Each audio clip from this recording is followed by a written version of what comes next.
जेएलके party का उदय हुआ है। जब भी किसी को अगर थोड़ा मने चोट भी लगता है, मामूली चोट लगता है, तो सबसे पहले जेएलके को याद किया जाता है। हमारे डुमरी विधानसभा से जहां हम विधायक बने, वहां एक ही वो नारा गूंज रहा था कि टाइगर की जगह टाइगर लेगा, रिप्लेस टाइगर। तो घाटशिला में भी आवाज आना चाहिए, रामदास विल रिप्लेस रामदास। जरूरी नहीं को उसका परिवार सही होगा, जो टाइगर होगा वही टाइगर की जगह लेगा, और टाइगर ने जगह डुमरी में ले लिया। अब हम यहाँ कह रहे हैं, घाटशिला में वही कह रहे हैं कि रामदास जी की जगह रामदास जी लेंगे। डॉक्टर बनाया जाता है, क्या बनाना उचित भी रहेगा? अगर किसी डॉक्टर का बिना समय से पहले अगर निधन हो जाता है, तो क्या डॉक्टर के बेटे को डॉक्टर हम बनाएंगे? क्या टीचर का निधन होने पे टीचर के बेटे को टीचर बनाएंगे? क्या एसपी का बेटा एसपी बनता है? तो ये कौन सा पैटर्न है भाई कि विधायक का बेटा विधायक बने, सांसद का बेटा सांसद बने, मंत्री का बेटा मंत्री बने? आखिर ये कौन सा पैटर्न है? जबकि एक बनाया जाए, राजा के बेटे का राज्याभिषेक ना किया जाए, इसीलिए वोट मिला है कि एक गरीब किसान को आप राजा बना सके। और अब फिर अगर उस वोट का इस्तेमाल उसी राजा परिवार को बनाने में करेंगे, तो 1950 में जो हमारी स्थिति थी और आज 2050, आज आप देखिए, जब से और हम लोग रात 2 बजे 3 बजे तक धरना में जाके बैठते हैं, जब तक उसको न्याय नहीं मिले। अरे राज्य में तो छोड़िए, हम लोग प्रदेश भी जाते हैं। हमारे पार्टी के लोग मजदूरों की बात को अगर देखा जाए, न्याय दिलाने के लिए हम लोग राजस्थान उड़ीसा तक जाते हैं। तो ये भी आपको तय करना है, बड़ी पार्टियां, चूंकि बड़ा लेवल है उनका, बड़ी पार्टियां हैं, वो आपके बीच चुनाव में आएंगी। हमेशा अगर आपके बीच कोई है तो जेल कैंप खड़ा है। इसलिए मैं जनता जनार्दन से आग्रह करूंगा, जो लोग यहाँ तक नहीं भी आए हैं, चूंकि दीपावली का दिन चल रहा है, हम लोग इस बात को समझ रहे हैं कि लोग पर्व त्योहार है, लेकिन जो लोग घरों में भी बैठे हुए हैं, मैं उनको स्पष्ट कहूंगा, इस बार वोट बदलाव के लिए करिए। बदलाव का होना बहुत जरूरी है। अगर बदलाव नहीं होगा तो राजनीति कुछ परिवारों तक सीमित रह जाएगा। फिर और यहाँ आप सोचिए ना, यही आप सोचिए चंपई चचा, चूंकि मान के चले सोमेश जी के पिताजी का देहांत हुआ है, तो उस पर हम थोड़ा सा रहने देते हैं। हम चंपई चचा का ही उदाहरण लेते हैं। चंपई चचा मुख्यमंत्री रह चुके हैं, कई बार मंत्री रह चुके हैं, रहे कि नहीं, लेकिन फिर भी उनको याद है कि बाबूलाल सोरेन को सेट कर दिया जाए।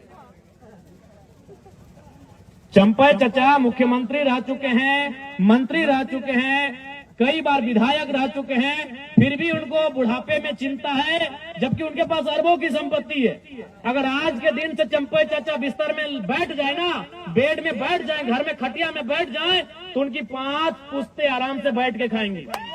आज भी अगर चंपई चाचा कुछ ना करे, चंपई चाचा अगर कुछ ना करे, तो उनकी हमें लगता है कम से कम, ज्यादा तो हो, बहुत ज्यादा होगा, 5 पुश्ते यानी 5 पीढ़ियां बैठ के खाएंगी।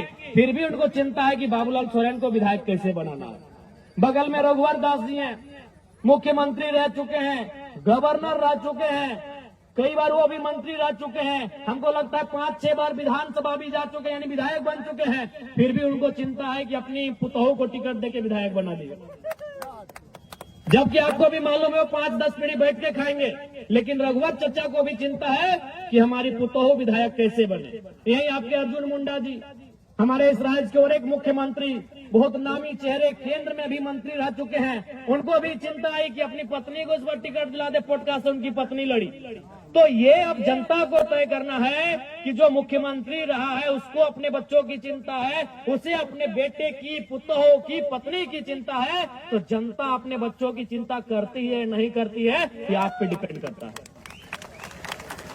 उनसे सीखिए कम से कम। वो मैं 3 मुख्यमंत्री का आपको नाम गिनाया, आप ही के कोल्हान के, उधर मधुपुरा को छोड़ देते, अभी दूरी है, यहीं आपके अगल बगल के चंपई चचा, रघु चाचा, मुंडा जी, 3 मुख्यमंत्री। और किनको टिकट दिलाया? एक ने बेटे को जो घाटशिला में उम्मीदवार है, एक ने पत्नी को जो चुनाव हार गई, और एक ने अपनी पुतोहू को जो चुनाव जीत के विधायक बनी है। अरे जिनके पास अरबों की संपत्ति है, लाख और करोड़ तो छोड़िए, अरबों की, जिनकी संपत्ति अनुमानित अरबों की है, आज वे लोग चिंता कर रहे हैं मेरा बेटा कैसे विधायक बने, मेरी बहू कैसे विधायक बने, मेरी पत्नी कैसे विधायक बने।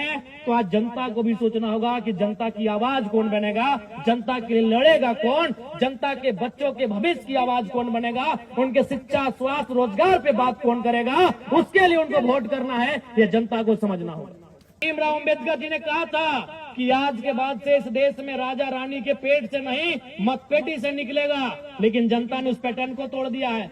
आज फिर आप राजा के घर में राजा चुनने लगे हैं। अरे राजा के घर में राजा ना चुना जाए, इसीलिए तो वोट का अधिकार मिला है आपको, कि राजा की पत्नी को रानी ना बनाया जाए, राजा के बेटे का राज्याभिषेक ना किया जाए, इसीलिए वोट मिला है कि एक गरीब किसान को आप राजा बना सके। और अब फिर अगर उस वोट का इस्तेमाल उसी राजा परिवार को बनाने में करेंगे तो 1950 में जो हमारी स्थिति थी और आज 2025 में जो हमारी स्थिति है, क्या अंतर रहा।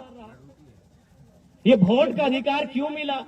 ये वोट का अधिकार इसीलिए मिला था कि राजा के घर में राजा नहीं होगा, राजा के घर में रानी नहीं होगी। एक साधारण सा पढ़ा लिखा नौजवान, चाहे वो किसान का बेटा रहे, वह दलित का बेटा रहे, वह आदिवासी का बेटा रहे, वह किसी मजदूर का बेटा क्यों ना रहे, अगर उसमें टैलेंट होगा, वो हकदार होगा, वो जनता के बीच से चुन के, तो फिर जनता का सुनेगा कौन, जनता की पूछेगा कौन।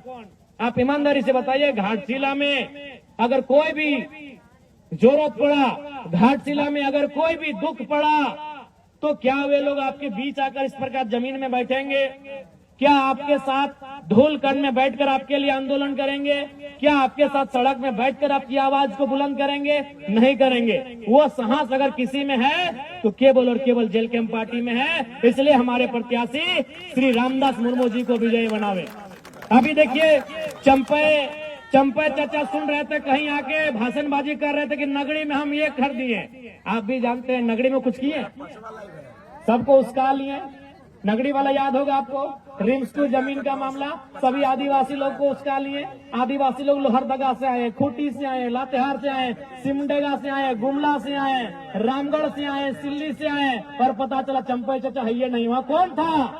सुबह देवेंद्र नाथ महतो थे और शाम को जयराम महतो था। वो हाल रोकने का काम कौन किए? हमारे पार्टी के देवेंद्र बाबू किए कि नहीं? चंपे चाचा डर से अंदर में थे। और उनका बेटा का बोली आप सुने होंगे, बाबूलाल भैया का। उनको मीडिया पर नहीं, उनको पूछा, पुलिस बोला कि चलिए आपको अरेस्ट करके थाना ले जाते हैं। बोला ना, हम यूट्यूब में देखे हैं, हम लोग के आदिवासी भाई का इनकाउंटर हुआ है, तो आप मेरा भी इनकाउंटर कर देंगे, हमको डर है। तो बताइए बाबूलाल दा इतना डरिएगा तो राजनीति कहा कर रहे हैं? चंपे चाचा इतना खेत ला दिए हैं, बस जोती और खाइए। सुने कि नहीं हम घर चले जाएंगे। ये बाबूलाल जी का स्टेटमेंट है कि हम घर चले जाएंगे। तो इसलिए अब आपको तय करना है। और देखिए, जहां तक पूर्व मंत्री जी का बात है, उनको तो मैं पहले श्रद्धांजलि अर्पित करता हूं। रामदास बाबू नहीं रहे हमारे बीच। उसी समय दिसम गुरु शिबू सोरेन का भी देहांत हुआ, निधन हुआ। निसंदेह उनके निधन होने से, उनके दुनिया से चले जाने से राज्य की जनता मर्माहत है, राज्य की जनता में दुख है। लेकिन ये जरूरी नहीं है कि उनके घर से जो आएगा विधायक बनने के लिए वही उस राज्य को चलाएगा या फिर वही उनकी तरह काम करेगा। यहाँ सिंपल है। आपको याद होगा, जब हमारे ही डुमरी विधानसभा में जगन्नाथ बाबू नहीं रहे तो वहाँ एक स्लोगन आया कि टाइगर विल रिप्लेस टाइगर, क्योंकि जगन्नाथ बाबू को भी वहाँ टाइगर कहा जाता था। सुने, आज उनके पिताजी का भी निधन हुआ, उनको भी हम श्रद्धांजलि अर्पित करते हैं। तो वहाँ भी जनता के बीच से एक आवाज आया कि टाइगर विल रिप्लेस टाइगर। तो घाटशिला में भी आवाज आना चाहिए, रामदास विल रिप्लेस रामदास। हमारे डुमरी विधानसभा से जहां हम विधायक बने, वहां एक ही वो नारा गूंज रहा था कि टाइगर की जगह टाइगर लेगा। जरूरी नहीं वो उसका परिवार सही होगा, जो टाइगर होगा वही टाइगर की जगह लेगा। और टाइगर ने जगह डुमरी में ले लिया। अब हम यहाँ कह रहे हैं, घाटशिला में वही कह रहे हैं कि रामदास जी की जगह रामदास जी लेंगे। सीधा बात है, रामदास सोरेन जी की जगह रामदास मुर्मू जी लेंगे, रामदास जी की जगह रामदास जी लेंगे। ये तो आवश्यक नहीं है कि भाई उनके घर में जो जन्म ले उनका जो खून हो वही उनके जैसा हो, वही उनके जैसा काम करिए, जरूरी है। अगर ऐसा होता तो आज प्रधानमंत्री गांधी का पोता को होना चाहिए था, गांधी जी का पोता को होना चाहिए था, भगत सिंह के रिश्तेदार को होना चाहिए था, सरदार पटेल के रिश्तेदार को होना चाहिए था, नेताजी सुभाष चंद्र बोस के रिश्तेदारों को होना चाहिए था कि नहीं? अब गांधी जी अगर 1942 में आधे कपड़ों का आधा कपड़ा पहन के आंदोलन किए हैं और उनका वंशज